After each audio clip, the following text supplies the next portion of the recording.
ನಮಸ್ತೆ, ನಾನು ಡಾಕ್ಟರ್ ಲಕ್ಷ್ಮೀ ನಾಗೇಂದ್ರ ಅಂತ ಮೈಸೂರಿನ ಮ್ಯಾಗ್ನಾ ಸೆಂಟರ್ ಅಲ್ಲಿ ಎಂಡೋಕ್ರೈನಾಲಜಿಸ್ಟ್ ಮತ್ತು ಡಯಾಬಿಟಾಲಜಿಸ್ಟ್ ಆಗಿ ಕೆಲಸ ಮಾಡ್ತೀನಿ. ಸೊ ಇವತ್ತಿನ ಒಂದು ನಮ್ಮ ಪಾಡ್ಕಾಸ್ಟ್ ಎಪಿಸೋಡ್ ಒಂದು ತುಂಬಾ ಸ್ಪೆಷಲ್ ಎಪಿಸೋಡ್. ಯಾಕೆಂದ್ರೆ ನಮ್ಮ ಜೊತೆ ಒಬ್ರು ತುಂಬಾ ಸ್ಪೆಷಲ್ ಪೇಷಂಟ್ ಪಲ್ಲವಿ ಅಂತ. ಪಲ್ಲವಿ ಅವರೇ ನಮಸ್ತೆ.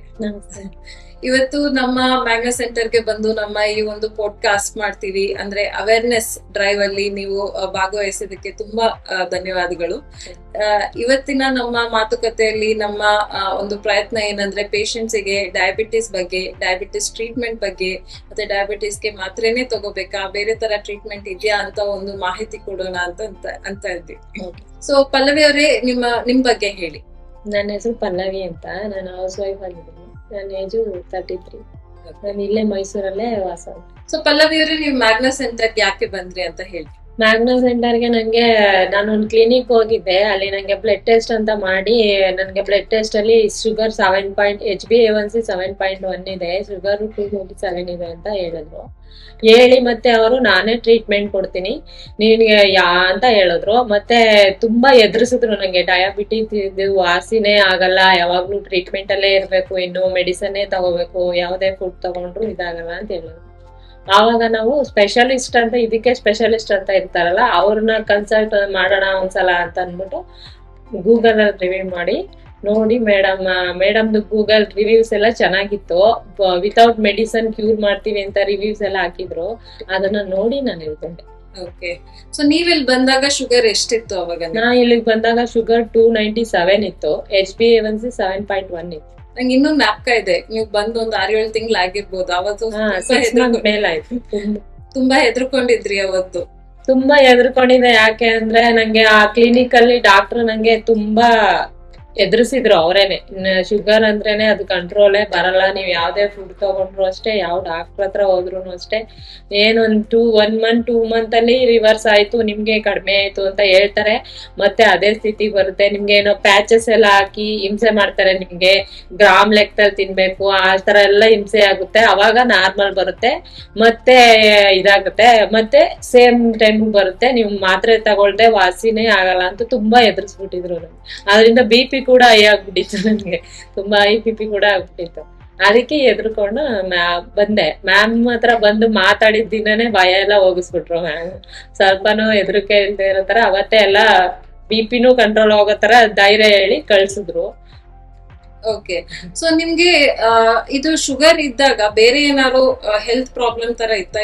ಬೇರೆ ಏನಾದ್ರು ತೊಂದರೆ ಆಗ್ತಿತ್ತು? ಇತ್ತು ಮೇಡಮ್. PCOD ಪ್ರಾಬ್ಲಮ್ ಇತ್ತು, ಮತ್ತೆ ಫ್ಯಾಟಿ ಲಿವರ್ 2 ಇತ್ತು. 2 ಮೆಡಿಸನ್ ತಗೋತಾ ಇದ್ದೆ, 2ಕ್ಕೂ ಟ್ರೀಟ್ಮೆಂಟ್ ತಗೋತಾ ಇದ್ದೆ. PCODಗೂ ತಗೋತಾ ಇದ್ದೆ, ಫ್ಯಾಟಿ ಲಿವರ್ಗೂ ತಗೋತಾ ಇದ್ದೆ. ಬಟ್ ಏನು ಯೂಸ್ ಆಗಿರ್ಲಿಲ್ಲ. ಮೆಡಿಸನ್ 3 months ಮೆಡಿಸನ್ ತಗೊಂಡಿದ್ರು, ರಿಪೋರ್ಟ್ ಸೇಮ್ ಇತ್ತು, ಕಡಿಮೆ ಆಗಿರ್ಲಿಲ್ಲ. ನಿಮ್ಗೆ ಪೀರಿಯಡ್ಸ್ ಇರೆಗ್ಯುಲರ್ ಆಗಿ ಆಗ್ತಾ ಇತ್ತು? ಇರೆಗ್ಯುಲರ್ ಆಗ್ತಾ ಇತ್ತು ಪೀರಿಯಡ್ಸ್. ನಂಗೆ 2 months ಆಫ್ಟರ್ 3 months ಆ ತರ ಆಗ್ತಾ ಇತ್ತು. ಮೆಡಿಸನ್ ತಗೊಂಡ್ರು ನಂಗೆ ಆಗ್ತಾ ಇತ್ತು. ವೇಟ್ ಜಾಸ್ತಿ ಆಗಿತ್ತು ಅವಾಗ? ವೇಟ್ ಜಾಸ್ತಿ ಇತ್ತು. ವೇಟ್ ಜಾಸ್ತಿ ಬಂದಾಗ ವೇಟ್ ಜಾಸ್ತಿ 77.5 ಮೇಲೆ. ಸೊ ನಿಮ್ ಟ್ರೀಟ್ಮೆಂಟ್ ಬಗ್ಗೆ ಒಂದ್ ಸ್ವಲ್ಪ ಮಾತಾಡಿ. ನೀವ್ ಇಲ್ಲಿ ಬಂದಾಗ ನೀವು ಟ್ರೀಟ್ಮೆಂಟ್ ಹೇಗ್ ಸ್ಟಾರ್ಟ್ ಮಾಡಿದ್ರಿ? ನೀವು ಮಾತ್ರೆ ತಗೊಂಡ್ರಾ ಅಥವಾ ಯಾವ ತರ ಒಂದು ಅಪ್ರೋಚ್ ಇತ್ತು? ನಾನು ಇಲ್ಲಿ ಬಂದಾಗ ಫಸ್ಟ್ ಮ್ಯಾಮ್ ಧೈರ್ಯ ಹೇಳಿದ್ರು, ಯಾವ್ದಕ್ಕೂ ತಲೆಗೆಡ್ಸ್ಕೊಬೇಡಿ, ಆರಾಮಾಗಿರಿ, ಎಲ್ಲಾ ಮೆಡಿಸನ್ ಸ್ಟಾಪ್ ಮಾಡಿ ಅಂತ ಹೇಳಿದ್ರು. ನಾನು ಪ್ರೀವಿಯಸ್ ಆಗಿ ಮೆಡಿಸನ್ ತಗೋತಿದ್ದೆಲ್ಲ ಸ್ಟಾಪ್ ಮಾಡಿಸಿದ್ರು. ಆಮೇಲೆ ಓನ್ಲಿ ಫುಡ್ ಡಯಟ್ ಮಾತ್ರ ಹೇಳಿದ್ರು. ಫುಡ್ ಅಲ್ಲಿ ಯಾವ್ದ್ ಕಾರ್ಬೋಹೈಡ್ರೇಟ್ಸ್, ಯಾವ್ದ್ ಪ್ರೋಟೀನು, ಯಾವ್ದ್ ತಿನ್ಬೇಕು, ಯಾವ್ದ್ ತಿನ್ಬಾರ್ದು, ನಾವ್ ಯಾವ್ದನ್ ಜಾಸ್ತಿ ತಿಂತಾ ಇದೀವಿ, ಯಾವ್ದನ್ ಕಂಟ್ರೋಲ್ ಮಾಡ್ಕೋಬೇಕು, ಎಲ್ಲ ಡೀಟೇಲ್ ಆಗಿ ಹೇಳ್ಕೊಟ್ರು. ಮತ್ತೆ ಯಾವ ತರ ಫುಡ್ ನ ಲಿಮಿಟ್ ಆಗಿ ಹೊಟ್ಟೆ ತುಂಬಾ ತಿನ್ಬೇಕು, ಹಸು ಆಗೋ ತರನೋ ತಿಂದೆ ಬಿಡೋದು, ಕಷ್ಟ ಪಡ್ಬೇಕು, ಆತರ ಏನಿಲ್ಲ. ಆತರ ಈಸಿ ಆಗಿ ಮಾಡೋದ್ ಹೇಳ್ಕೊಟ್ಟು. ಈಗ ಸುಮಾರು ಜನ ಅನ್ಕೋತಾರೆ, ಈಗ ಡಯಟ್ ಅಲ್ಲೇ ನಾವು ಶುಗರ್ ನ ಕಂಟ್ರೋಲ್ ಮಾಡ್ಬೇಕು, ಮಾತ್ರೆ ಇಲ್ದೆ ಕಂಟ್ರೋಲ್ ಮಾಡ್ಬೇಕು ಅಂದ್ರೆ ಏನು ತಿನ್ಲೇಬಾರ್ದು, ಯಾವಾಗ್ಲೂ ಹಸ್ಕೊಂಡಿರ್ಬೇಕು ಅಂತ. ಆತರ ಏನಾದ್ರು ಇತ್ತು? ಆ ತರ ಏನಿಲ್ಲ. ಫುಡ್ ಮ್ಯಾಮ್ ಹೇಳೋ ಫುಡ್ ಫುಲ್ ಎಂಜಾಯ್ ಮಾಡ್ಕೊಂಡು ಖುಷಿಯಾಗಿ ತಿನ್ನೋ ತರ ಇರುತ್ತೆ, ತುಂಬಾ ಟೇಸ್ಟಿಯಾಗೂ ಇರುತ್ತೆ. ಬಟ್ ಅದನ್ನ ಮತ್ತೆ ನಿಲ್ಸ್ಬೇಕು ಅಂದ್ರು ನಮಗೆ ನಿಲ್ಸಿ ಅಂತ ಮ್ಯಾಮ್ ಹೇಳಿದ್ರು, ನಾವೇ ನಿಲ್ಸಲ್ಲ, ಕಂಟಿನ್ಯೂ ಮಾಡ್ಕೋತೀವಿ. ಅಷ್ಟು ಚೆನ್ನಾಗಿರುತ್ತೆ. ಸೊ ನಿಮ್ಗೆ ಫುಡ್ ಇಷ್ಟ ಆಯ್ತು? ನೀವ್ ಹೇಳಿದ ಫುಡ್ ತುಂಬಾ ಇಷ್ಟ ಆಯ್ತು ಮೇಡಮ್. ನೀವೇ ನಿಲ್ಸ್ಬಿಡಿ, ಆರಾಮಾಗಿ ಊಟ, ಮಾಮೂಲಿ ಊಟನು ಮಾಡಿ ಅಂತ ಹೇಳಿದ್ರು ನನ್ಗೆ ಇದೇ ಫುಡ್ ಇಷ್ಟ ಆಗಿ ಇದನ್ನೇ ತಿಂತಾ ಇದ್ದೀನಿ. ನಿಮ್ ಪ್ರಕಾರ ಏನ್ ಅನ್ಸುತ್ತೆ? ಈಗ ಜನರಿಗೆ ತುಂಬಾ ತಪ್ಪು ಅನಿಸಿಕೆ ಇರುತ್ತೆ ಫುಡ್. ಹೌದು ಮೇಡಮ್, ಡಾಕ್ಟರ್ಸೇ ನನ್ಗೆ ಮಿಸ್ಗೈಡ್ ಮಾಡಿದ್ರು ಮೇಡಮ್. ಅಂದ್ರೆ ಕ್ಲಿನಿಕ್ ಇಟ್ಟಿರ್ತಾರಲ್ಲ ಅವ್ರೇನೆ ನಾವು ಹಿಂದೆ ಎಂಡೋಕ್ರೈನಾಲಜಿಸ್ಟ್ ನ ಕನ್ಸಲ್ಟ್ ಮಾಡಿದೀವಿ ಅಂತ ಹೇಳ್ಬಿಟ್ಟು ಅವ್ರ ಹತ್ರ ಮೆಡಿಸಿನ್ ವಾಪಸ್ ಕೊಡಕ್ ಹೋದಾಗ ಯಾವ ಎಂಡೋಕ್ರೈನಾಲಜಿಸ್ಟ್ ಹತ್ರ ಹೋದ್ರೂ ಅಷ್ಟೇ ನನ್ನ ಫ್ರೆಂಡೇ ಇದ್ದಾರೆ, ನಿಮ್ಗೆ ಗ್ರಾಮ್ ಲೆಕ್ಕದಲ್ಲಿ ತಿನ್ನಿ ಅಂತಾರೆ, ಅದ್ ತಿನ್ಕೊಂಡು ಹೆಂಗ್ ಜೀವನ ಮಾಡ್ತೀರಾ ಅಂತೆಲ್ಲ ಎದುರಿಸಿದ್ರು. ಆದ್ರೂನು ನಾವು ಅವ್ರನ್ನ ಬಿಟ್ಟು ಇಲ್ಲಿಗೆ ಬಂದಿದ್ದಕ್ಕೆ ನಮ್ಗೆಲ್ಲ ಕ್ಯೂರ್ ಆಯ್ತು. ಸೊ ನೀವ್ ಹೇಳೋದ್ ಏನಂದ್ರೆ ಏನೇ ಒಂದು ಕಾಯಿಲೆ ಇದ್ರು ಅದ್ರ ಸ್ಪೆಷಲಿಸ್ಟ್ ಹತ್ರ ಹೋಗ್ಬೇಕು ಮ್ಯಾಮ್. ನನ್ ಕೆಮ್ಮು ಅಂತ ಹೋಗಿದ್ದಕ್ಕೆ ಅವ್ರು ಇಲ್ದೇ ಇರೋದು ಕೆಮ್ಮು ಜೊತೆಲಿ ನಂಗೆ PCOD ಅವ್ರು ಹೇಳಿದ್ದು, ಫ್ಯಾಟಿ ಲಿವರ್ ಅವ್ರು ಹೇಳಿದ್ದು, ಅವ್ನಿಗೆ ಡಯಾಬಿಟಿಸ್ ಅವ್ರು ಹೇಳಿದ್ದು, ಒಂದಕ್ಕೆ ಅಂತ ಮೂರನ್ನು ಅವ್ರು ಹೇಳಿ ಮತ್ ಮೂರಕ್ಕೂ ನಾನೇ ಟ್ರೀಟ್ಮೆಂಟ್ ಕೊಡ್ತೀನಿ ಅಂದ್ರು. ಆಗ ನನ್ಗೆ ಡೌಟ್ ಆಯ್ತು, ಎಲ್ಲದಕ್ಕೂ ಇವರೇ ಟ್ರೀಟ್ಮೆಂಟ್ ಕೊಡ್ತೀನಿ ಅಂತಾರಲ್ಲ ಅಂದ್ಬಿಟ್ಟು ಆಮೇಲೆ ಸ್ಪೆಷಲಿಸ್ಟ್ ಹತ್ರ ಹೋಗ್ಬೇಕು ಅಂತ ನನಗ್ ಅರ್ಥ ಆಗಿತ್ತು. ಸೊ ನೀವು ನಮ್ ವೀಕ್ಷಕರಿಗೆ ಏನ್ ಹೇಳ್ತೀರಾ ಅಂದ್ರೆ ಏನೇ ಒಂದು ಕಾಯಿಲೆ ಸ್ಪೆಷಲಿಸ್ಟ್ ಹತ್ರನೇ ಹೋಗಿ ಅಂತ ಹೇಳಿ. ಅಂದ್ರೆ ಫಸ್ಟ್ ಅಲ್ಲಿ ತೋರ್ಸ್ಕೊಂಡ್ರು ಓಕೆ, ಬಟ್ ಆ ಡಾಕ್ಟರ್ ಸ್ಪೆಷಲಿಸ್ಟ್ ರೆಫರ್ ಮಾಡ್ಬೇಕು, ಇಲ್ಲ ನಾವೇ ಅದ್ರ ಸ್ಪೆಷಲಿಸ್ಟ್ ಹತ್ರ ಹೋಗ್ಬೇಕು. ಅದು ತುಂಬಾ ಕರೆಕ್ಟ್. ಯಾಕೆಂದ್ರೆ ಈಗ ನಾವು ಮನೆ ಕಟ್ಬೇಕು ಅಂದ್ರೆ ನಾವು ಇಂಜಿನಿಯರ್ ಹತ್ರನೇ ಹೋಗ್ಬೇಕಲ್ವಾ, ಡಾಕ್ಟರ್ ಹತ್ರ ಹೋಗಕ್ ಆಗಲ್ಲ. ಅದೇ ತರ ಡಾಕ್ಟರ್ ಸುಮಾರು ತರ ಡಾಕ್ಟರ್ ಇರ್ತಾರೆ. ಅದು ಶುಗರ್ಗೆ ಸ್ಪೆಷಲಿಸ್ಟ್ ಡಾಕ್ಟರ್ ಇರ್ತಾರೆ, ಕೆಮ್ಮಿಗೆ ಸ್ಪೆಷಲಿಸ್ಟ್ ಡಾಕ್ಟರ್ ಇರ್ತಾರೆ, ಬೇರೆದಕ್ಕೆ ಬೇರೆ ಸ್ಪೆಷಲಿಸ್ಟ್ ಡಾಕ್ಟರ್ ಇರ್ತಾರೆ. ಆ ಸ್ಪೆಷಲಿಸ್ಟ್ ಡಾಕ್ಟರ್ ಹತ್ರ ಹೋದ್ರೆ ನಮ್ಗೆ ಅದ್ರ ಬಗ್ಗೆ ಕರೆಕ್ಟ್ ಆಗಿರೋ ಟ್ರೀಟ್ಮೆಂಟ್ ಸಿಗುತ್ತೆ ಅಂತ ನೀವು ಹೇಳ್ತಾ ಇದ್ರಿ. ಹೌದು ಮೇಡಮ್, ಕರೆಕ್ಟ್ ಆಗಿ ಹೇಳಿದ್ರಿ. ಇದೊಂದು ತುಂಬಾ ಜನಕ್ಕೆ ಗೊತ್ತೇ ಇರೋದಿಲ್ಲ. ಹಾ ಮೇಡಮ್, ನಾನೇ ಎಕ್ಸಾಂಪಲ್ ಮೇಡಮ್. ತುಂಬಾ ಡಾಕ್ಟರ್ಗೆ ಅಡಿಕ್ಟ್ ಆಗಿ ನಾನು ಅವ್ರು ಹೇಳಿದ್ದೆಲ್ಲ ಮಾಡ್ಕೊಂಡ್ ಬಂದೆ. 5 to 6 months ಟ್ರೀಟ್ಮೆಂಟ್ ಮೆಡಿಸಿನ್ ಎಲ್ಲ ತಗೊಂಡು ವೆಯ್ಟ್ ಗೇನ್ ಆದೆ. ಬಟ್ ಎಕ್ಸ್ಟ್ರಾ ಶುಗರ್ ಅಂತ ಅವರೇನೆ ಆಡ್ ಮಾಡ್ದಂಗ ಆಯ್ತು ನನ್ಗೆ ಹೊರತು. ನಾನು ಸ್ಪೆಷಲಿಸ್ಟ್ ಹತ್ರ ಬಂದಿದ್ರೆ ನನ್ಗೇನು ಆಯ್ತಾ ಇರ್ಲಿಲ್ಲ ಅಂತ ನನ್ನ ಇದು.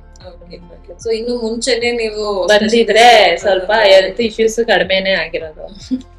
ಸೊ ಹೇಗಿತ್ತು ನಿಮ್ದು ಡಯಟ್? ಅಂದ್ರೆ ನೀವು ಯಾವ ತರ ಫಾಲೋ, ಅಂದ್ರೆ ಈಗ ಸುಮಾರು ಜನ ಅನ್ಕೋತಾರೆ ಅನ್ನ ತಿಂದ್ರೆ ಶುಗರ್ ಜಾಸ್ತಿ ಆಗುತ್ತೆ, ನಾವು ಮುದ್ದೆ ಜಾಸ್ತಿ ತಿನ್ಬೋದು, ಚಪಾತಿ ಜಾಸ್ತಿ ತಿನ್ಬೋದು, ಅದರಿಂದ ಶುಗರ್ ಜಾಸ್ತಿ ಆಗಲ್ಲ ಅಂತ ತಪ್ಪನಿಸಿಕೆ ಸುಮಾರು ಜನಕ್ಕೆ ಇರುತ್ತೆ.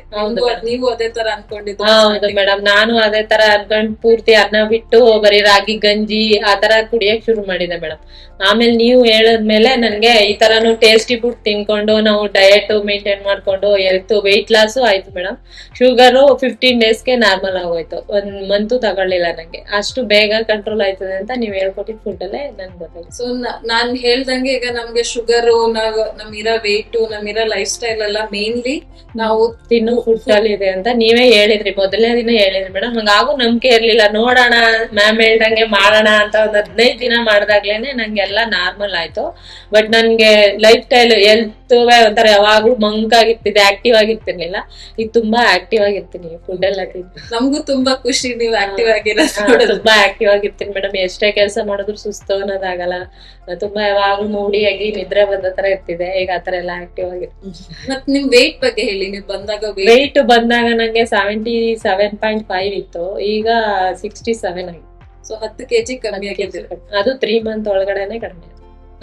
ಅದಾದ್ಮೇಲೆ ನಾನು ಸೇಮ್ ಹಂಗೆ ಅದೇ ಮೇಂಟೈನ್ ಮಾಡ್ತಾ ಇದ್ದೆ. ಸೊ ಈ ವೆಯ್ಟ್ ಲಾಸ್ ಇಂದ ನಿಮ್ಗೆ ಏನೇನ್ ಉಪಯೋಗಗಳಾಯ್ತು?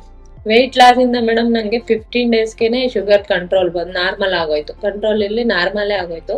ಮತ್ತೆ ನಂಗೆ PCOS ಪ್ರಾಬ್ಲಮ್ ಇತ್ತಲ್ಲ, ಅದು ಡೇಟ್ ಕರೆಕ್ಟ್ ಆಗಿ ಪೀರಿಯಡ್ ಆಗಕ್ ಶುರು ಆಯ್ತು. ಫ್ಯಾಟಿ ಲಿವರ್ ಅಂತ ಇಚ್ಚಿಂಗ್ ಆಗೋದು, ಮೈಯೆಲ್ಲ ಭಾರ ಆತರ ಎಲ್ಲ ಇತ್ತಲ್ಲ, ಅದೆಲ್ಲ ಕಂಟ್ರೋಲ್ ಆಯ್ತು. ಸೊ ಸುಮಾರು ಜನಕ್ಕೆ ಇದು ಗೊತ್ತಿರಲ್ಲ. PCOS ಗೆ ಸುಮ್ನೆ ಮಾತ್ರೆಗಳು ಮಾತ್ರ ನಾನೇ 6 months ಮಾತ್ರೆ ತಗೊಂಡಿದ್ದೆ ಮೇಡಮ್. ಹಂಗಾದ್ರೂ ನಾರ್ಮಲ್ ಆಗಿಲ್ಲ ಕಂಪ್ಲೀಟ್. ಅದಕ್ಕೆ 9 months ಹೇಳಿದ್ರು. 6 months ತಗೊಂಡು ಮತ್ತೆ ಸ್ಕ್ಯಾನ್ ಮಾಡ್ಸಿದ್ರು, ಸೇಮ್ ರಿಪೋರ್ಟ್ ಇತ್ತು ಮೇಡಮ್. ಅದಕ್ಕೆ ಫ್ಯಾಟಿ ಲಿವರ್ 6 months ಮೆಡಿಸನ್ ತಗೊಂಡು ಸ್ಕ್ಯಾನ್ ಮಾಡ್ಸಿದ್ದೆ, ಸೇಮ್ ರಿಪೋರ್ಟ್ ಇತ್ತು. ಇದೆಲ್ಲ ಫುಡ್ ಅಲ್ಲಿ ಚೇಂಜ್ ಮಾಡಿ 3 monthsಗೆನೆ ಎಲ್ಲ ನಾರ್ಮಲ್ ಆಗಿದೆ. ಸೊ ಸುಮಾರು ಜನ ಗೊತ್ತಿರಲ್ಲ PCOS ಅಂದ್ರೆ ಅದು ವೇಟ್ ರಿಲೇಟೆಡ್ ಅಂತ ಗೊತ್ತಿರಲ್ಲ. ಈಗ ನಮ್ದು ವೇಟ್ ಜಾಸ್ತಿ ಆದ್ರೆ ಸುಮಾರು ಅದ್ರದ್ದು ತೊಂದರೆಗಳಿರುತ್ತೆ. ಹೇಳಿದ್ದೆ ನಿಮ್ಗೆ ವೇಟ್ ಇಂದಾನೆ ಮೊದಲನೇ ದಿನಾನೇ ಹೇಳಿದ್ರಿ ಮೇಡಮ್, ನಿಮ್ ಮೆಡಿಸನ್ ಎಲ್ಲ ಸ್ಟಾಪ್ ಮಾಡ್ಬಿಡಿ, ಎಲ್ಲ ನಿಮ್ ಫುಡ್ ಇಂದಾನೆ ವೇಟ್ ಇಂದಾನೆ ಆಗಿರೋದು ಅಂತ ಹೇಳಿದ್ರಿ. ಸೊ ಒಂದ್ ವೇಟ್ ಜಾಸ್ತಿ ಆದ್ರೆ PCOS ಆಗ್ಬೋದು. PCOS ತೊಂದರೆ ಆಗಿ ಮತ್ತೆ ಅದು ಪೀರಿಯಡ್ಸ್ ಕರೆಕ್ಟ್ ಆಗಿ ಆಗದೆ ಇರೋದಾಗ್ಬೋದು, ಶುಗರ್ ಬರ್ಬೋದು, ಫ್ಯಾಟಿ ಲಿವರ್ ಆಗ್ಬೋದು. ಬಟ್ ಇದೆಲ್ಲ ಇದಕ್ಕೆ ಒಂದು ಮೂಲ ಕಾರಣ ಅಂತ ಏನ್ ಹೇಳ್ತೀವಿ, ಅದು ವೇಟ್ ಅಂತ ಸುಮಾರು ಜನಕ್ಕೆ ಗೊತ್ತಿರಲ್ಲ. ಎಲ್ಲದಕ್ಕೂ ಒಂದೊಂದ್ ಮಾತ್ರೆ ತಗೊಳ್ತಾರೆ. ಶುಗರ್ಗೊಂದ್ ಮಾತ್ರೆ ತಗೊಳ್ಳೋದು, PCOSಗೊಂದ್ ಮಾತ್ರೆ ತಗೊಳ್ಳೋದು, ಫ್ಯಾಟಿ ಲಿವರ್ಗೊಂದ್ ಮಾತ್ರೆ ತಗೊಳ್ಳೋದು. ಈ ತರ ತಗೊಂಡಾಗ ಅದು ವರ್ಕ್ ಆಗಲ್ಲ. ಯಾಕಂದ್ರೆ ಅದ್ರದ್ದು ಮೂಲ ಕಾರಣ ಏನು, ವೇಟ್ ಕಮ್ಮಿ ಆದ್ರೆ ಎಲ್ಲದು ಬರುತ್ತೆ.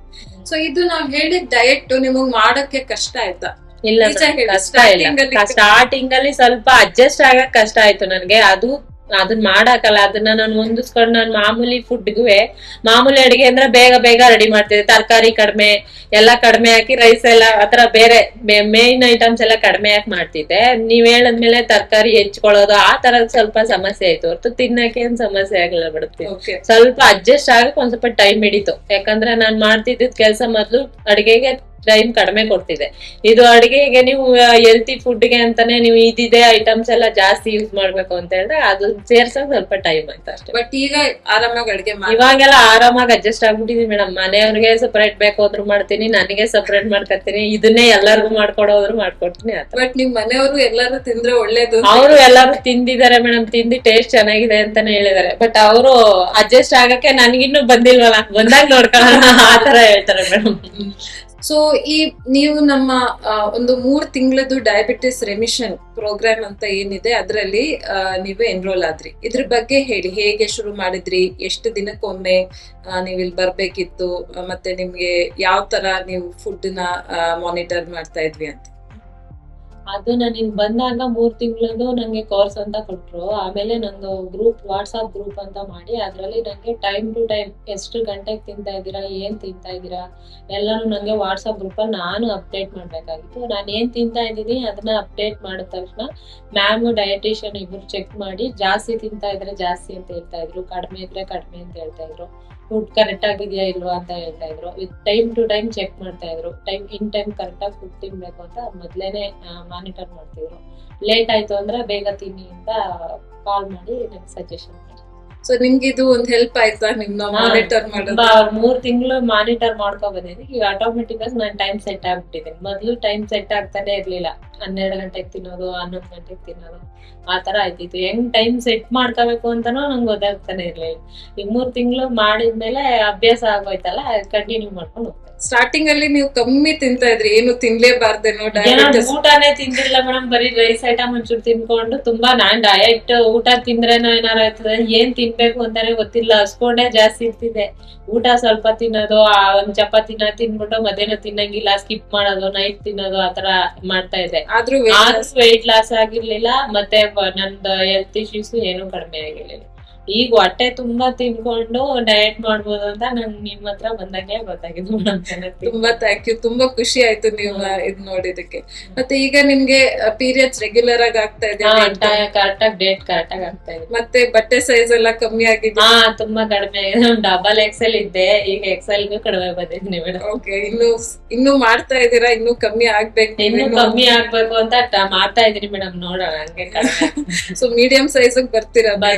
ಬಂದೆ. ನೀವ್ ಹೇಳಿದ್ದಕ್ಕೆ ರೀಚ್ ಆಗಿದ್ವಿ ಮೇಡಮ್. 2 kg ಕಡಿಮೆ ಆದ್ರೆ ನೀವ್ ಹೇಳಿದ್ದು ನಾನು ನೈಟ್ಗೆ 65 ಇರ್ಬೇಕು ಅಂತ ಹೇಳಿ 67 ಬಂದಿದ್ದೀನಿ. 2 kg ಕಡಿಮೆ ಆಗ್ಬೇಕು.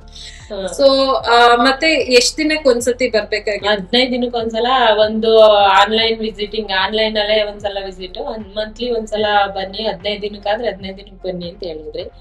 ಅನುಕೂಲ ಇಲ್ಲ ಅಂದ್ರೆ 1 ಮಂತ್ ಒಂದ್ಸಲ ಬನ್ನಿ ಅಂತ ಹೇಳಿದ್ರಿ. ಓಕೆ, ಮತ್ತೆ ಈ ಒಂದು ಪ್ರೋಗ್ರಾಮ್ ಬಗ್ಗೆ ನೀವ್ ಏನ್ ಹೇಳಕ್ ಬರ್ತೀರಾ? ಇದು ಒಂದು 3 ತಿಂಗಳು ಯಾವ ತರ ಹೆಲ್ಪ್ ಆಗುತ್ತೆ ಅಂದ್ರೆ? ಇದನ್ನ ತುಂಬಾ ಹೆಲ್ತ್ಗೆ ತುಂಬಾ ಹೆಲ್ಪ್ ಆಗುತ್ತೆ ಮೇಡಮ್. ನಾವ್ ಏನೇನೋ ತಪ್ಪು ಕಲ್ಪನೆ ಎಲ್ಲ ಮಾಡ್ಕೊಂಡಿರ್ತೀವಿ. ಮೆಡಿಸನ್ ತಗೊಂಡ್ರೇನೆ ನಮ್ಗಿರೋ ಕಾಯಿಲೆಗಳು ಕ್ಯೂರ್ ಆಗೋದು, ಮೆಡಿಸನ್ ಇಲ್ದೇನೆ ಫುಡ್ ಅಲ್ಲಿ ಏನು ಮಾಡಕ್ ಆಗಲ್ಲ, ಫುಡ್ ಬಿಟ್ಬಿಡ್ಬೇಕು ಅಂತೆಲ್ಲ ಅನ್ಕೊಂಡಿರ್ತೀವಿ. ಈ ಡಯಟ್ ಪ್ಲಾನ್ ತಗೊಂಡ್ರೆ ಫುಡ್ ಎಷ್ಟು ಇಂಪಾರ್ಟೆಂಟ್ ಬಾಡಿಗೆ, ಯಾವ್ದ್ರಿಂದ ಎಷ್ಟು ಹೆಲ್ತ್ ಬೆನಿಫಿಟ್ ಇದೆ ಅಂತೆಲ್ಲ ಗೊತ್ತಾಗುತ್ತೆ. ಸೊ ಈಗ ನಿಮ್ಗೆ ಅಡ್ಗೆ ಮಾಡಕ್ ಎಷ್ಟೊತ್ ಬೇಕು ಅಂದ್ರೆ? ಈಗ ಮುಂಚೆ ಅಡ್ಗೆ ಮಾಡೋದಕ್ಕೂ ಈಗ ಅಡ್ಗೆ ಮಾಡೋದಕ್ಕೂ ಎಷ್ಟೊತ್ ಬೇಕು? ಮುಂಚೆ ಅಂದ್ರೆ ನನ್ ಫುಡ್ ಪ್ರಿಪೇರ್ ಮಾಡ್ಕೊಳಕ್ಕೆ 20 to 30 ಮಿನಿಟ್ಸ್ ಸಾಕು. ಒಂದ್ 20-30 ನಿಮಿಷದಲ್ಲಿ ಮಾಡ್ಬಿಡ್ತೀರಾ? ಸೊ ಒಂದ್ ದಿನಕ್ಕೆ 30 ನಿಮಿಷ ಕೊಟ್ರೆ ನಿಮ್ ಹೆಲ್ದಿ ಆಗಿರೋ ಅಂತ ಫುಡ್ ನಾನ್ ರೆಡಿ ಮಾಡ್ಕೋಬಹುದು. ಸೊ ತುಂಬಾ ಕಷ್ಟನೂ ಏನಿಲ್ಲ. ಮತ್ತೆ ಕೆಲವ್ರು ಅನ್ಕೋತಾರೆ, ಈಗ ಡಯಟ್ ಹೇಳಿದ್ರೆ ತುಂಬಾ ಒಂಥರ ಕಾಸ್ಟ್ಲಿ ಫುಡ್ ಹೇಳ್ತಾರೆ, ಅದನ್ ತಿನ್ನಿ ಇದನ್ ತಿನ್ನಿ, ಯಾವ್ದೋ ವೆಜಿಟೇಬಲ್ಸ್ ತಿನ್ನಿ, ಯಾವ್ದೋ ಪೌಡರ್ಗಳು ತಿನ್ನಿ, ಆತರ ಎಲ್ಲಾ ಹೇಳ್ತಾರೆ ಅಂತ. ಆತರ ಏನಿಲ್ಲ ಮೇಡಮ್, ನಮ್ ಮನೇಲಿರೋ ಫುಡ್ಡೇ ತಿನ್ನಕ್ ಹೇಳಿದೀರಾ. ಅದು ನಾನ್ ಮೊದ್ಲು ಇದೆಲ್ಲ ಯೂಸ್ ಮಾಡಂಗಿಲ್ವೇನೋ ಅಂತ ತಿಂದ್ರೆ ವೇಟ್ ಗೇನ್ ಆಯ್ತೀನೇನೋ ಅಂತ ಬಿಸಾಕ್ಬಿಡ್ತಿದ್ದೆ, ಆತರ ಮಾಡ್ತಿದ್ದೆ. ಇವಾಗ ಅದೇನೆ ಹೆಲ್ತಿ ಫುಡ್ ಅಂತ ನನಗ್ ಗೊತ್ತಾಯ್ತು ಮೇಡಮ್. ಸೊ ಸುಮಾರು ಜನಕ್ಕೆ ತಪ್ಪನ್ಸಿಕೆ ಇರುತ್ತೆ, ಏನ್ ತಿಂದ್ರೆ ವೇಟ್ ಕಮ್ಮಿ ಆಗುತ್ತೆ, ಏನ್ ತಿಂದ್ರೆ ವೇಟ್ ಕಮ್ಮಿ ಆಗಲ್ಲ ಅಂತ ಗೊತ್ತಿರಲ್ಲ. ಸೊ ಮಾತ್ರೆ ಇಲ್ದೆ ನಾನ್ ನಿಮ್ಗೆ ಕೆಲವು ಕ್ವೆಶನ್ಸ್ ಕೇಳ್ತೀನಿ, ನೀವು ಹೌದು ಇಲ್ಲ ಅಂತ ಅಥವಾ 1 ಸೆಂಟೆನ್ಸ್ ಅಲ್ಲಿ ಬೇಗ ಉತ್ತರ. ಸೊ ಶುಗರ್ ಬಂದ್ರೆ ಅದು ಪರ್ಮನೆಂಟ್ ಇಲ್ಲ ಮೇಡಮ್ ನೋ. ಸೊ ಶುಗರ್ ನ ನಾವು ಒಂದು ರೆಮಿಷನ್ ಅಂತ ಏನ್ ಹೇಳ್ತೀವಿ, ಅದು ಶುಗರ್ ನಾರ್ಮಲ್ ಬರಕ್ಕೆ ಸಾಧ್ಯ ಇದೆಯಾ ಮಾತ್ರೆ? ಎಸ್ ಮಾತ್ರೆ ಇಲ್ದೇನೆ yes madam. Okay. So sugar ಬಂದಾಗ ಮಾತ್ರೆ ಇಲ್ದೆ ನಾವು ಶುಗರ್ ನಾರ್ಮಲ್ ತರಿಸ್ಬೇಕು ಅಂದ್ರೆ ಅದಕ್ಕೆ ತುಂಬಾ ಇಂಪಾರ್ಟೆಂಟ್ ಏನು? ಫುಡ್. ಸೊ ಯಾಕೆ ಶುಗರ್ ಬರುತ್ತೆ ಅಂತ ನಿಮ್ಮ ಅನಿಸಿಕೆ? ಶುಗರ್, ಈ PCOS ಮತ್ತೆ ಈ ಬೇರೆ ಬೇರೆ ಹೆಲ್ತ್ ಪ್ರಾಬ್ಲಮ್ಸ್ ಏನ್ ಹೇಳ್ತೀವಿ, ಫ್ಯಾಟಿ ಲಿವರ್ ಎಲ್ಲ, ಇದು ನಿಮ್ ಪ್ರಕಾರ ಏನಕ್ಕೆ ಬರುತ್ತೆ? ನನ್ನ ಪ್ರಕಾರ ಅನ್ಹೆಲ್ತಿ ಫುಡ್ ಮತ್ತೆ ಮನೇಲಿ ಟೈಮ್ ವೇಸ್ಟ್ ಮಾಡ್ಕೊಂಡು ಲೇಸಿ ಆಗಿರೋದ್ರಿಂದ ಬರುತ್ತೆ. ಓಕೆ. ಸೊ ಎಕ್ಸರ್ಸೈಸ್ ಬಗ್ಗೆ ಏನ್ ಮಾಡಿದ್ರಿ ನೀವು? ಒಂದು ಎಕ್ಸರ್ಸೈಸ್ ಅಂತ ಏನ್ ಮಾಡಿಲ್ಲ ಮೇಡಮ್, ವಾಕಿಂಗ್ ಒಂದ್ ಸಜೆಸ್ಟ್ ಮಾಡಿದ್ರಿ. 15 ಮಿನಿಟ್ಸ್ ಮಾಡಕ್ ಹೇಳಿದ್ರಿ. ನಾನು ಎಕ್ಸ್ಟ್ರಾ 15 ಮಿನಿಟ್ಸ್ 30 ಮಿನಿಟ್ಸ್ ವಾಕಿಂಗ್ ಮಾಡಿದ್ವಿ. ಸೊ ನಿಮ್ ಪ್ರಕಾರ ದಿನಕ್ಕೆ ಒಂದ್ 30 ನಿಮಿಷ ನಾವು ವಾಕಿಂಗ್ ಮಾಡಿ, ಒಂದ್ 30 ನಿಮಿಷ ಅಡಿಗೆಗೆ ಸ್ಪೆಂಡ್, 30 ನಿಮಿಷ ಅಂತೂ ಮಾಡೇ ಮಾಡ್ತಾರೆ. ಸೊ ಅಷ್ಟು ಈಸಿ ಶುಗರ್ ಹೋಗಿಸ್ಕೋಬಹುದು ಅದ್ರಲ್ಲಿ. ಸೊ ಈಗ ನಿಮ್ದು ಶುಗರ್ ನಾರ್ಮಲ್ ಆಗಿ ಎಷ್ಟ್ ತಿಂಗಳಾಯ್ತು? ನಂಗೆ ನಾರ್ಮಲ್ ಆಗಿ ನನ್ 6 ಮಂತ್ ಶುಗರ್ ಬಂದು 6 ಮಂತ್ ಮೇಡಮ್. ಆಜ್ 15 ಡೇಸ್ಗೆನೆ ನಾರ್ಮಲ್ ಆಯ್ತು. 5 ಮಂತ್ಸ್ ಆಯ್ತು ಮೇಡಮ್ ನಾರ್ಮಲ್. ಓಕೆ. ಈಗ ನೀವು ಲೇಟೆಸ್ಟ್ ಮಾಡಿಸಿದಾಗ ಶುಗರ್ ಎಷ್ಟಿದೆ? ಲೇಟೆಸ್ಟ್ ಮಾಡಿಸಾಗ್ಲೂ ಬಿಫೋರ್ ಫುಡ್ 96 ಇದೆ, ಆಫ್ಟರ್ ಫುಡ್ 118 ಇದೆ. ಸೊ ಅದು ತಿನ್ನಕ್ ಮುಂಚೆ ಈ ಶುಗರ್ ಟೆಸ್ಟ್ ಮಾಡಿಸಿದಾಗ ಏನ್ ತಿಂಡಿ ತಿಂದಿದ್ರಿ ಅವತ್ತಿನ ದಿವಸ? ಅವತ್ತಿನ ದಿವಸ ಮಾಮೂಲಿ ನೀವ್ ಹೇಳಿದ ಪ್ರೋಟೀನ್ ಫುಡ್ ತಿಂದಿದೆ ಮೇಡಮ್. ಓಕೆ. ಸೊ ದೋಸೆ ಮತ್ತೆ ವೆಜಿಟೇಬಲ್ಸ್ ವೆಜಿಟೇಬಲ್ಸ್ ತಿಂದಿದ್ರಿ. ಸೊ ನೀವ್ ಏನ್ ಮುಂಚೆ ತಿಂತಾ ಇದ್ರಿ? ದೋಸೆ, ಇಡ್ಲಿ ಅದನ್ನೇ ತಿಂತಾ ಇದೀರಾ? ಇಲ್ಲ ಮೇಡಮ್, ಅದನ್ನು ಮಧ್ಯ ಅದನ್ನೇನ್ ಬಿಟ್ಟಿಲ್ಲ ಮೇಡಮ್ ಕಂಪ್ಲೀಟ್ ಆಗಿ. ಇದಾಗಿಲ್ಲ ಮಾಡಕ್ಕೆ ಟೈಮ್ ಸಾಕಾಗಿಲ್ಲ ಅಂದ್ರೆ ಮಾಮೂಲಿ ಫುಡ್ ತಿಂತಾ ಇದೀನಿ. ಏನ್ ನಾನ್ ಮೊದ್ಲು ತಿಂತಿದ್ದೆ ಅದನ್ನ ತಿಂತಾ ಇದ್ದೀನಿ. ಜಾಸ್ತಿ ಟೈಮ್ ಇದ್ದಾಗೆಲ್ಲ ನೀವ್ ಹೇಳಿರೋ ಫುಡ್ ಕಂಟಿನ್ಯೂ. ಸೊ ಇವಾಗ ಸ್ವಲ್ಪ ಜಾಸ್ತಿ ತಿಂದ್ರೆ ಶುಗರ್ ಏನಾದ್ರು ಜಾಸ್ತಿ ಹೋಗ್ತಾ? ಏನಿಲ್ಲ ಮೇಡಮ್, ಮೊದ್ಲು ರೈಸ್ ಎಲ್ಲ ಕಂಪ್ಲೀಟ್ ನಿಲ್ಸ್ಬಿಟ್ಟಿದೆ. ಇವಾಗ ರೈಸ್ ತಿಂತಾ ಇದೀನಿ, ಚಪಾತಿ, ಸ್ವೀಟ್ಸ್, ಐಸ್ ಕ್ರೀಮ್ ಪ್ರತಿಯೊಂದು ಎಲ್ಲ ತಿಂದ್ಬಿಟ್ಟಿದ್ವಿ ಮೇಡಮ್. ಈ ಟೂರ್ಗೆ ಹೋಗಿದ್ನಲ್ವಾ, ಅವಾಗ ಸ್ವೀಟ್ ತಿಂದೆ, ಐಸ್ ಕ್ರೀಮ್ ಎಲ್ಲ ತಗೊಂಡ್ ತಿಂದೆ. ಆಮೇಲೆ ಬಂದ್ ಟೆಸ್ಟ್ ಮಾಡ್ಕೊಂಡು ನಾರ್ಮಲ್ ಇದೆ ಮೇಡಮ್. ನೀವು ಹೇಳ್ಕೊಟ್ಟಿದ್ರೆ ಒಂದು ಐಡಿಯಾ ಬಂದ್ಬಿಟ್ಟಿದೆ ಮೇಡಮ್. ಈಗ ಐಸ್ ಕ್ರೀಮ್ ತಿಂದ್ರೆ ಅದಕ್ಕೆ ಎಷ್ಟು ಟೈಮ್ ಕೊಡ್ಬೇಕು, ಆಮೇಲೆ ಯಾವ ತರ ಫುಡ್ ತಗೋಬೇಕು, ಒಂದೇ ಸಲ ಎಲ್ಲ ತಿನ್ಬಾರ್ದು, ಆತರ ಹೇಳ್ಕೊಟ್ಟಿರೋದ್ರಿಂದ ಆ ಬೇಸ್ ಮೇಲೆ ಎಲ್ಲ ತಿಂತಾ ಇದ್ದೀನಿ ಮೇಡಮ್. ಸೊ ದಿನ ಐಸ್ ಕ್ರೀಮ್ ತಿನ್ಬಾರ್ದು? ಇಲ್ಲ ಮೇಡಮ್, ವೀಕ್ಲಿ ಒನ್ಸ್ ಅಂತ ಹೇಳಿದ್ರಿ ನೀವು. 15 ಡೇಸ್ 20 ಡೇಸ್ ಆತರ ಯಾವಾಗಾದ್ರೂ ಒಂದ್ಸಲ ತಿನ್ಬೇಕು ಅನ್ಸಿದ್ರೆ ಮಾತ್ರ ತಿನ್ನೋದು ಮೇಡಮ್. ಅದೇ ರೆಗ್ಯುಲರ್ ಫುಡ್ ಅಂತ ಮಾಡಿ. ಸೊ ಅದನ್ನ ತಿಂದ್ರು ಶುಗರ್ ನಾರ್ಮಲ್ ಇದೆ. ಸೊ ಈಗ ನಮ್ಮ ವೀಕ್ಷಕರಿಗೆ, ಈಗ ಚಿಕ್ಕವ್ರಿಗೆ ಶುಗರ್ ಬಂದಿರುತ್ತೆ, ಚಿಕ್ಕ ವಯಸ್ಸಲ್ಲೇ ಶುಗರ್ ಬಂದಿರುತ್ತೆ, ಅವ್ರು ಹೆದರ್ಕೊಂಡ್ಬಿಟ್ಟಿರ್ತಾರೆ. ಸುಮಾರು ಜನ ತುಂಬಾ ಮಾತ್ರೆಗಳು, ಇನ್ಸುಲಿನ್ ಎಲ್ಲ ತಗೋತಾ ಇರ್ತಾರೆ. ಅವ್ರಿಗೆ ಒಂದ್ ಮೆಸೇಜ್ ನಿಮ್ಮ ಎಕ್ಸ್ಪೀರಿಯನ್ಸ್ ಇಂದ ಏನ್ ಒಂದ್ ಮೆಸೇಜ್ ಹೇಳಕ್ಕೆ ಇಷ್ಟಪಡ್ತೀರಾ? ನನ್ನ ಎಕ್ಸ್ಪೀರಿಯನ್ಸ್ ಇಂದ ಅಂದ್ರೆ ಯಾರ್ಯಾರೋ ಏನೇನೋ ಹೇಳಿದ್ರು ಅಂತ ಅವ್ರ ಮಾತೆಲ್ಲ ಕೇಳ್ಬೇಡಿ. ಡೈರೆಕ್ಟ್ ಸ್ಪೆಷಲಿಸ್ಟ್ ಹತ್ರನೇ ಬಂದ್ ಕಾಂಟ್ಯಾಕ್ಟ್ ಮಾಡಿ. ಒಂದ್ ಮ್ಯಾಮ್ನೇ ಕಾಂಟ್ಯಾಕ್ಟ್ ಮಾಡಿದ್ರೆ ಇನ್ನು ತುಂಬಾ ಒಳ್ಳೇದು. ಯಾಕಂದ್ರೆ ಅವ್ರು ವಿತೌಟ್ ಏನ್ ಮೆಡಿಸನ್ ನಂಗೊಂದ್ ಸಣ್ಣ ಮಾತ್ರೆನೂ ಕೊಟ್ಟಿಲ್ಲ. ಫುಡ್ ಮತ್ತೆ ಅವ್ರು ಹೇಳಿದ ಮಾತುಗಳಲ್ಲೇ ನನ್ಗೆ ಅರ್ಧ ಕ್ಯೂರ್ ಆಗೋದೆ. ನೀವ್ ಹೇಳಿದ ಮಾತಲ್ಲೇ ನನ್ಗೆ ಅರ್ಧ ವಾಸಿ ಆಗುತ್ತೆ ನಂಗೆ ಅಂತ ಫಸ್ಟ್ ನಂಗೆ ಸೆಲ್ಫ್ ಕಾನ್ಫಿಡೆನ್ಸ್ ಬಂತು ಮೇಡಮ್. ಆಮೇಲೆ ನನ್ ಫುಡ್ ಎಲ್ಲ ಅದ್ರಲ್ಲೇ ಕಂಟ್ರೋಲ್ ಆಯ್ತು. ತುಂಬಾ ಖುಷಿ ಆಯ್ತು. ನೀವು ನಿಮ್ಮ ಡಯಾಬಿಟಿಸ್ ನ ಅಂದ್ರೆ ಒಂದು ರೆಮಿಷನ್ ಅಲ್ಲಿ ಇಟ್ಕೊಂಡಿದ್ದೀರಾ. ಫುಡ್ ಅಂದ್ರೆ ಈಗ 5 ತಿಂಗಳಾಯ್ತು, ನಾವು ಅಂದ್ರೆ 5-6 ತಿಂಗಳಾಯ್ತು, 6 ಮಂತ್ಸ್ ಮೇಲ್ ಆಯ್ತು. ಆದ್ರೂ ಈಗ ಶುಗರ್ ನಾರ್ಮಲ್ ಆಗಿ ಸ್ವಲ್ಪ ಫುಡ್ ಹ್ಯಾಬಿಟ್ಸ್ ಅಲ್ಲಿ ಸ್ವಲ್ಪ ಚೇಂಜ್ ಮಾಡಿದ್ರೆ ಎಷ್ಟು ಡಿಫ್ರೆನ್ಸ್ ಬರುತ್ತೆ ಅಂತ ಯಾರಿಗೂ ಗೊತ್ತಿರೋದಿಲ್ಲ. ಸೊ ತುಂಬಾ ಧನ್ಯವಾದಗಳು ಇವತ್ತು ಬಂದು ನಮ್ಮ ವೀಕ್ಷಕರಿಗೆ ಒಂದು ಡಯಾಬಿಟಿಸ್ ಅಂದ್ರೆ ಏನು, ಡಯಾಬಿಟಿಸ್ ನ ಹೇಗೆ ವಾಸಿ ಮಾಡ್ಕೋಬಹುದು, ಹೇಗೆ ಒಂದು ಫುಡ್ ನ ಇದ್ ಮಾಡ್ಕೋಬಹುದು ಅಂತ ಹೇಳ್ಕೊಟ್ಟಿದ್ದೀವಿ. ನಮಸ್ತೆ.